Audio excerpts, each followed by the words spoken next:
छात्रों नमस्कार। काफ़ी लंबे समय के बाद आपके साथ जुड़ रहा हूँ। पिछले अध्याय में हमने बात की थी रासायनिक संयोग के नियमों की, कुछ प्रारंभिक सिद्धांतों की बात की थी। आपने क्या कभी विचार किया है कि अलग अलग तत्वों के अलग अलग गुण क्यों होते हैं? हाइड्रोजन इतनी हल्की क्यों होती है? हीरा इतना कठोर क्यों होता है? सोना इतना चमकीला क्यों होता है? तत्वों के अलग अलग अवस्थाएं क्यों होती हैं? कोई ठोस है, कोई द्रव है, तो कोई गैस है। तो इस तथ्य पे आप कुछ विचार करिए। जैसा कि आपने पिछले अध्याय में पढ़ा है कि प्राचीन दार्शनिकों ने लगभग 400 ईसा पूर्व में परमाणु की बात की थी।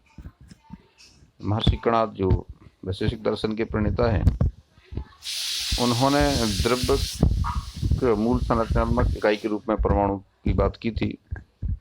उन्होंने बताया था कि सबसे छोटा कण है, इसको विभाजित नहीं किया जा सकता। विदेशी दार्शनिकों में, पाश्चात्य दार्शनिकों में जॉन डाल्टन ने भी 1808 में अपना परमाणुवाद दिया था। उनने भी उस समय परमाणु को अविभाज्य माना था और उनके अनुसार जो एटम नाम दिया गया परमाणु को, तो एटम का जो ग्रीक भाषा का शब्द है ये एटोमियो से बना हुआ है। एटोमियो मतलब अनकटेबल, यानी जिसको ना काटा जा सके, यानी इसको और छोटे छोटे भागों में नहीं तोड़ा जा सकता है। लेकिन बहुत सारी चीज़ें कुछ ऐसी हुई कि जिनसे ये लगा कि परमाणु अविभाज्य नहीं है। उन पे उनकी आई उनकी बात करते हैं। जैसे कांच की छड़ को अपने रेशम से रगड़ा, एवनाइट को फर पे रगड़ा, तो उससे आवेश उत्पन्न होता है। तो वहाँ पे परमाणु ना होकर के केवल आवेश उत्पन्न होता है, यानी कुछ ऐसी चीज होना चाहिए कि जो परमाणु से छोटी है, अलग है। रेडियो एक्टिविटी की खोज हुई, तो आपको पता है रेडियो एक्टिव पदार्थ लगातार कुछ न कुछ अदृश्य विकिरण उत्सर्जित करते रहते हैं। तो ये कहाँ से निकलते हैं, कैसे होते हैं, इन पर वैज्ञानिकों का ध्यान जाता रहा। और बाद में फैराडे ने विद्युत अपघटन के नियमों की बात की। उन्होंने उसको प्रयोगों द्वारा सिद्ध भी किया। तो इन सब चीज़ों से ऐसा लगा कि परमाणु के भी कुछ घटक कण हैं, उनमें भी कुछ अलग अलग पदार्थ हैं। तो J Thomson, Ernest Rutherford, Goldstein, James Chadwick, Bohr इत्यादि वैज्ञानिक हैं। इन्होंने परमाणु को विभाज्य बताया, यानी 19वीं सदी के अंत में और 20वीं सदी के प्रारंभ में इन्होंने इस पर अधिक काम किया। इसमें सबसे अधिक क्रांति आई कब? जब 1879 में विलियम क्रुक्स ने विसर्जन नली की खोज की। विसर्जन नली में उन्होंने एक कांच की लंबी सी नली ली, उसमें उन्होंने बहुत कम दाब पर कोई गैस भरी। दाब लगभग 0.01 मिलीमीटर Hg, पारे के दबाव लगभग, और उच्च वोल्टेज लगभग 10,000 वोल्ट। यहाँ पे एक और जीरो बढ़ा लीजिए, ये लगभग कितना है? लगभग 10,000 वोल्ट है। लगभग 10,000 वोल्ट भाव लगाया।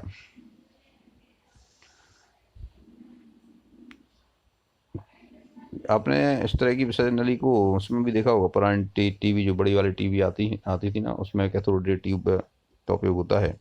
वो कुछ इस तरह की होती थी, पतली सी नली है और सामने प्रदीपशील पर्दा लगा रहता है। नली कुछ देखने में इस तरह लगती है। ये है, इसमें निर्वात पंप की ओर यहाँ से यहाँ निर्वात बना लिया जाता है। यहाँ पे हाई वोल्टेज लगा दिया जाता है। यहाँ पे सामने एक प्रदीपशील पदार्थ है, जिंक सल्फाइड इत्यादि का लेप होता है। या जैसे ही हाई वोल्टेज आरोपित करते हैं तो यहाँ से कुछ अदृश्य किरणें निकलती हैं। यहाँ तो कुछ नहीं दिखाई देता, लेकिन यहाँ पे प्रतिदीप्ति उत्पन्न होती है हल्के हरे रंग की। तो ये जो यहाँ जिंक सल्फाइड का लेप लगा है, जिंक सल्फाइड जो प्रतिदीप्तिशील है, यहाँ पे जैसे ही कैथोड किरणें निकलती हैं, यहाँ की जो किरणें निकलती हैं वो यहाँ पे हल्की हल्की हरी हरी चमक उत्पन्न होती है। इसको ही बाद में जे थॉमसन ने कैथोड किरणों का नाम दिया। फिर उन्होंने 1897 में ये नाम दिया।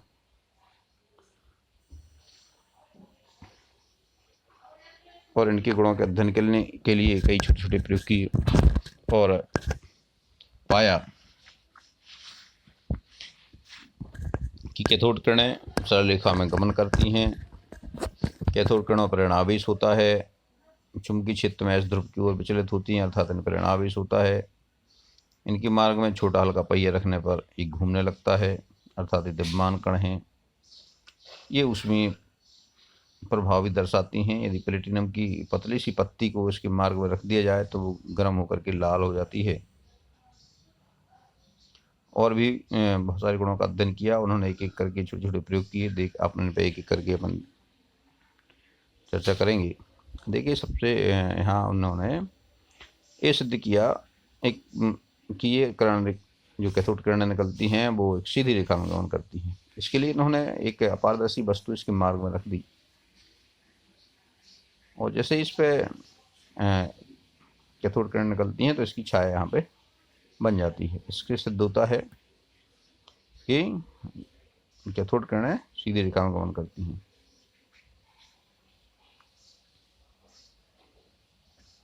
उन्होंने कैथोड किरणों के मार्ग में हल्का एक विद्युत क्षेत्र लगाया, लो वोल्टेज का। तो ये पाया कि जो कैथोड किरणें हैं वो धन प्लेट की ओर विचलित हो रही हैं, यानी कि जो प्रतिदीप्तिशील है धन प्लेट की ओर दिखाई दे रही है। तो जैसा कि आप जानते ही हैं कि समान आवेश एक दूसरे को प्रतिकर्षित करते हैं और विपरीत आवेश एक दूसरे को आकर्षित करते हैं। अब चूंकि ये जो किरणें हैं सीधी न जा करके धन प्लेट की ओर आकर्षित हुई हैं, मतलब इन पे कौन सा आवेश हो गया?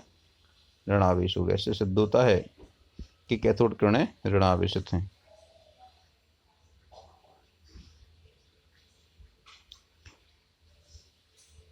उन्होंने अगले प्रयोग में कैथोड किरणों के मार्ग में एक हल्का घूमने वाला पहिया रखा, पेडल व्हील, जो बहुत हल्का था। तो कैथोड किरणों के टकराने से ये पहिया घूमने लगा।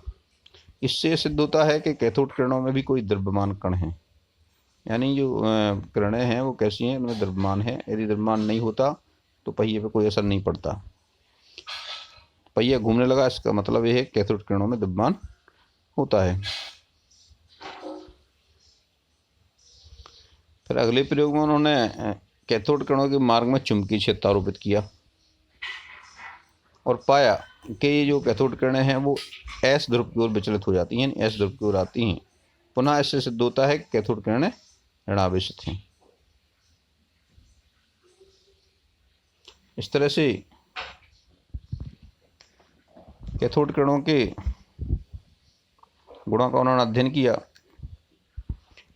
इन्होंने कैथोड किरणों के मार्ग में एक बहुत अत्यंत पतली एल्युमिनियम की पत्ती को रखा और वो एल्युमिनियम की पत्ती से कैथोड किरणें आर पार निकल जाती हैं। इसका मतलब इन किरणों में भेदन क्षमता भी होती है। कुछ विशेष पदार्थ जैसे जिंक सल्फाइड, कैडमियम सल्फाइड रखते तो रंगीन प्रतिदीप्ति उत्पन्न होती है। कठोर धातुओं पर कैथोड किरणें की बमबारी करने पर उनमें से एक्सरे उत्पन्न होती हैं और इनके मार्ग में अगर गैसें रख दें तो गैसों को ये आयनित भी कर देती हैं। इन द्रव्यमान युक्त ऋणावेशित कणों को बाद में इलेक्ट्रॉन कहा गया। इन कणों के गुण इलेक्ट्रोड के पदार्थ पर निर्भर नहीं करती, यानी उन्होंने इलेक्ट्रोड की धातु को अलग अलग बदल करके प्रयोग किया तो ये देखा कि इनके गुणों पे धातु के बदलने का कोई प्रभाव नहीं पड़ता। यानी कैथोड किरणें सभी धातुओं से एक जैसी निकलती हैं, यानी इलेक्ट्रोड के चेंज करने पर इनके गुणों में कोई परिवर्तन नहीं हुआ। और उन्होंने नली में भरी हुई गैस को ही बदला, इससे भी इस पर कोई प्रभाव नहीं पड़ा। आइए अब बात करते हैं इलेक्ट्रॉन पर आवेश और द्रव्यमान के अनुपात की गणना की। तो इसके लिए 1897 में थॉमसन ने कैथोड किरण नली का उपयोग कर इलेक्ट्रॉन के पथ में परस्पर लंबवत विद्युत क्षेत्र तथा चुंबकीय क्षेत्र आरोपित किया और उसको इस तरह समायोजित किया कि विद्युत क्षेत्र द्वारा उत्पन्न विक्षेपण चुंबकीय क्षेत्र द्वारा उत्पन्न विक्षेपण द्वारा निरस्त हो जाए। और इस संतुलित मान को रख करके उन्होंने E/m का निर्धारण किया। E यानी इलेक्ट्रॉन पे आवेश और m यानी इलेक्ट्रॉन का द्रव्यमान।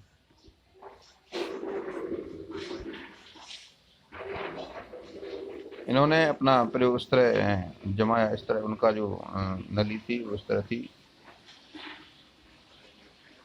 यहाँ पे उन्होंने एनोड में एक छेद किया और ये किरण यहाँ से निकलने दी। जब तक न विद्युत क्षेत्र लगाया न चुंबकीय क्षेत्र लगाया तो प्रतिदीप्ति यहाँ उत्पन्न होती थी Q पे, और जैसे ही उन्होंने विद्युत क्षेत्र लगाया तो प्रतिदीप्ति P पर पहुँच गई और चुंबकीय क्षेत्र लगाया तो प्रतिदीप्ति R पर पहुँच गई। अब उन्होंने चुंबकीय क्षेत्र को फिक्स कर दिया, फिर विद्युत क्षेत्र को कम या ज़्यादा किया, इस तरह से एडजस्ट किया कि प्रतिदीप्ति पुनः Q पर बनने लगी। यानी ये दोनों एक दूसरे को निरस्त करने लगी। और गणना करने के बाद उन्होंने एक सूत्र दिया, उसके अनुसार E/m की गणना की।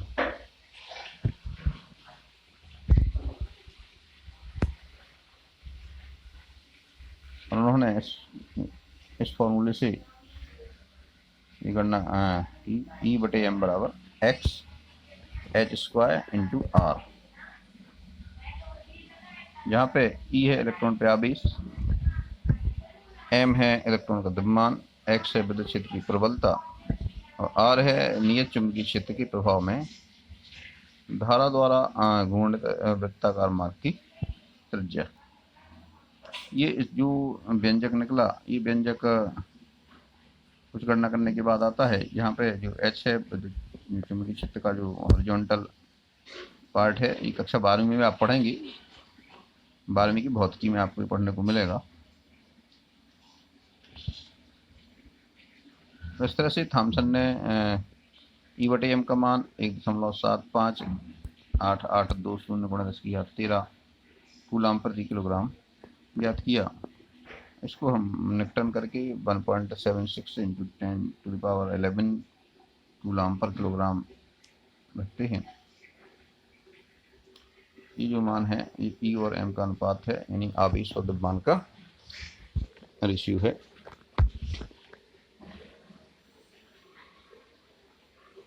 इसको हम और एक बार देख सकते हैं। इससे एक और चित्र है, ये आपकी जो पाठ्य पुस्तक है NCERT की, उसमें दिया हुआ है।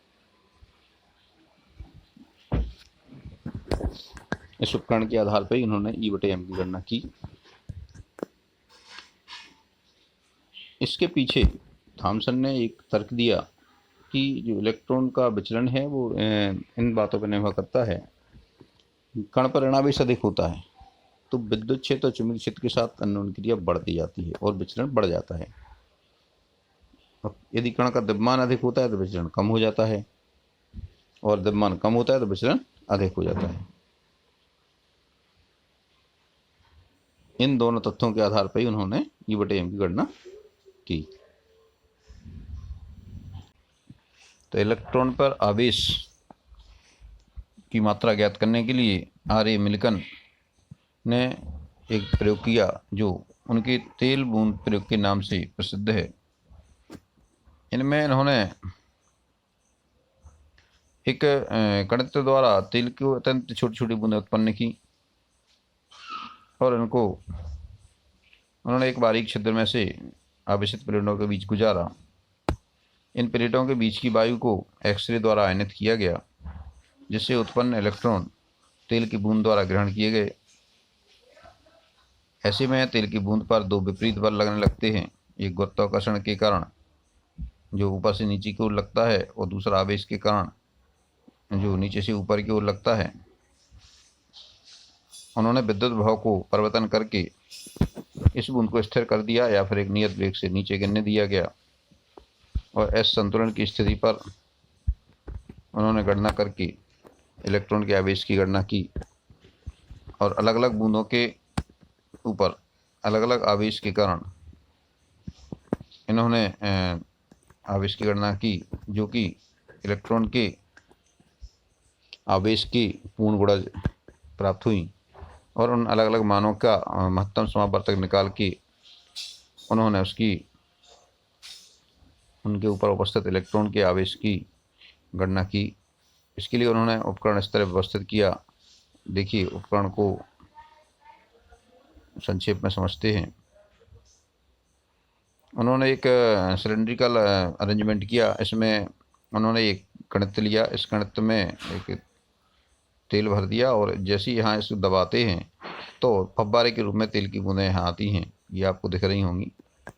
ये आपकी जो नीले कलर में दिखाई दे रहा है, ये धन प्लेट है। ये इधर भी किसी विद्युत स्रोत से जुड़ा हुआ है। नीचे जो लाल कलर यहाँ दिख रही है, ये नीचे ऋण प्लेट है। ये विद्युत स्रोत से जुड़ी हुई है, हाई वोल्टेज स्रोत है। इसमें एक जो धन प्लेट है, इसमें एक छेद है छोटा सा। इसमें से जैसी फव्वारे के रूप में तेल की बूंद आती है, वो इस छेद में से होकर के यहाँ पर नीचे की ओर आने लगती है। तो सबसे पहले उन्होंने क्या किया, विद्युत क्षेत्र के अभाव में तेल की बूंद को गिरने दिया। गिरने से तेल की बूंद का आकार ने ज्ञात कर लिया। क्योंकि जो गुरुत्व बल केवल द्रव्यमान पर निर्भर करता है, तो द्रव्यमान के आधार पर उसका जो वेग होगा, वेग के आधार पर गणना कर ली, तो तेल की बूंद का द्रव्यमान ज्ञात कर लिया। इसके बाद उन्होंने इस पर विद्युत क्षेत्र आरोपित किया और साथ में एक एक्सरे का सोर्स लगाया यहाँ पे। इससे एक्सरे इसमें भेजी। एक्सरे भेजने के कारण यहाँ पे जो गैस उपस्थित थी, वो गैस आयनित हो जाती है। जैसे ही गैस आयनित होती है तो गैस में से इलेक्ट्रॉन मुक्त होते हैं और ये इलेक्ट्रॉन इससे तेल की बूंद पर चिपक जाते हैं। अब इसको हम देखने के लिए यहाँ पे एक दूरदर्शी लगा हुआ है, दूरबीन या माइक्रोस्कोप, जो बहुत छोटी चीज़ों को देख सकता है। इसको इससे निरीक्षण करते रहते हैं। अब तेल की बूंद पर दो बल लगते हैं।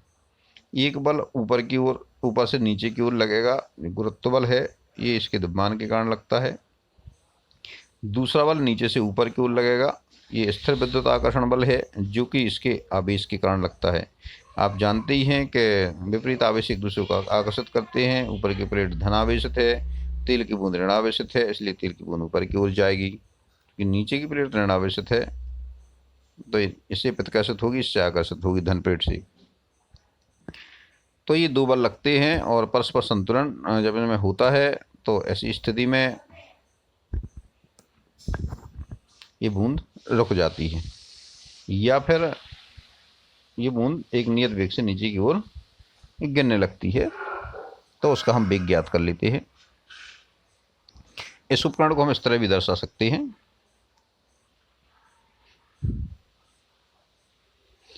और इस बूंद पर उपस्थित आवेश को हम इस सूत्र के द्वारा रख करके उसकी गणना कर सकते हैं। ये सूत्र मिल्टन का ही दिया हुआ है।